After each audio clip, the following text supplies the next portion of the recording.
Let's quickly start by opening the hard drive's cover. Let's remove the label right here. There's a hidden screw there that needs to be removed.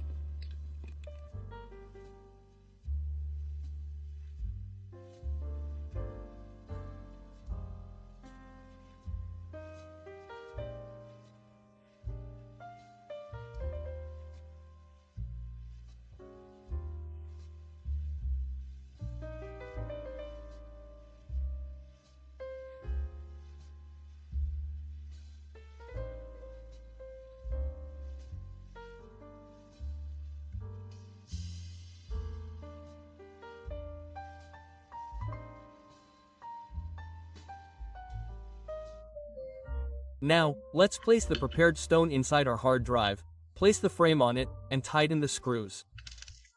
Let's get the terminal supply ready. As you can see, there are a lot of cables coming out of it. We don't need any of them. One terminal will be sufficient. Here's the power connector. We have two cables coming from the power connector on the motherboard, the green one and the black one. We'll connect them to a switch like this. I'm thinking of plugging it in. If we can fit it, we'll open it.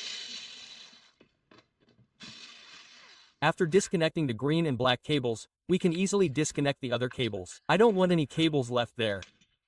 We're not touching the green and black ones. As I said, only one terminal will be enough. Just to be safe, folks, let's make sure we're doing it cleanly. Opening a window from here was a little easier. As you can see, our switch looks ready.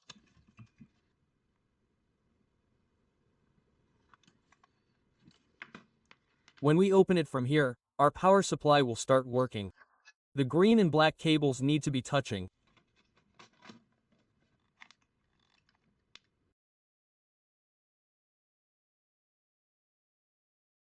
It makes a little noise when we run it over it. I'm thinking of having a carpenter cut chipboard or a burlap slab. Now let's test it. Let's try it first. Yes, these guys have a very perfect turning pattern. But you have to be careful when you turn them. You have to avoid getting your hands on them,